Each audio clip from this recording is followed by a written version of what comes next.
আমাদের দেশে দুইভাবে বন্যা হয়, একটা প্রাকৃতিক, একটা কৃত্রিম। এটা কি প্রাকৃতিক কিনা সেটার উত্তর আপনারা সবাই জানেন, কিছু বলার নাই আমার। এবং আমি সেটাই বলবো যে যদি কৃত্রিম হয়ে থাকে আমাদের জনগণ খেপে যাবে না, এটা তো নেবে না আমাদের জনগণ, ঠিক না। আমি তো সিলেটি, আপনারা অনেকে জানেন হয়তো, আমি সিলেটিতে কথাও বলতে পারি।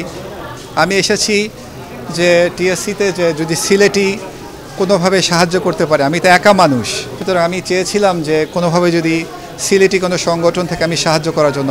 আমার অনেক আত্মীয়স্বজন আছে, বিশেষ করে মৌলভীবাজার এলাকা, যেখানে নদী ভেঙে যাবে কিনা দুশ্চিন্তায় আছে, বাসা ছেড়ে চলে গিয়ে ফ্ল্যাটে উঠে গেছে 2 তলায় 3 তলায়, খুব দুশ্চিন্তায় আছি।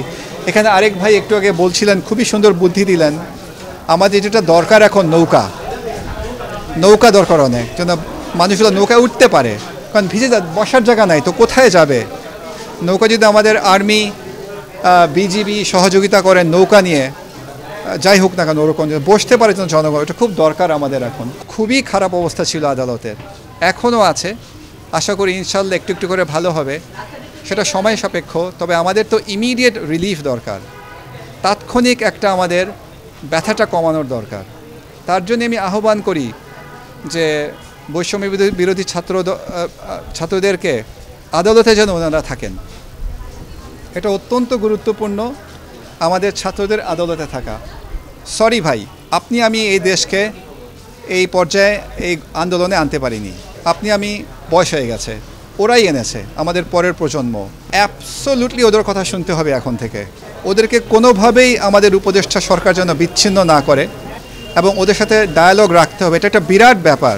আদালতে যেন ছাত্রদের উপস্থাপন থাকে, প্রেজেন্স থাকে একটা, যেন আমি ফ্র্যাঙ্কলি বলবো যে অকাম কুকাম হয়েছে আদালতে, অনেক টাকা পয়সার হাত বদল হয়, এগুলা আপনারা জানেন, ওপেন সিক্রেট। এইগুলো যেন কমতে কমতে শূন্য হয়ে যায়, আমি সেটাই আশা করি। আদালতকে ঠিক করা অত্যন্ত দরকার আমাদের, খুব তাড়াতাড়ি।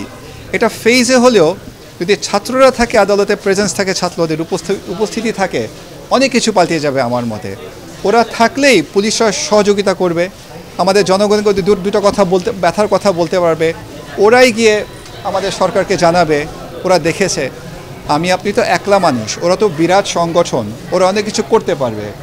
আদালত মানে সবচেয়ে প্রথমে জজ কোর্টে, নিম্ন আদালতে, যেখানে পারিবারিক আদালত, জেলা জজ আদালত, তারপরে আপনার সিএমএম এবং সিজেএম, 4টা আদালত আছে। 4টা আদালতে যদি ছাত্রদের উপস্থিতি থাকে তাহলে অনেক অনেক আমাদের জনগণরা ইমিডিয়েটলি এই মুহূর্তে অনেক রিলিফ পাবেই, অনেক সাহায্য পাবে।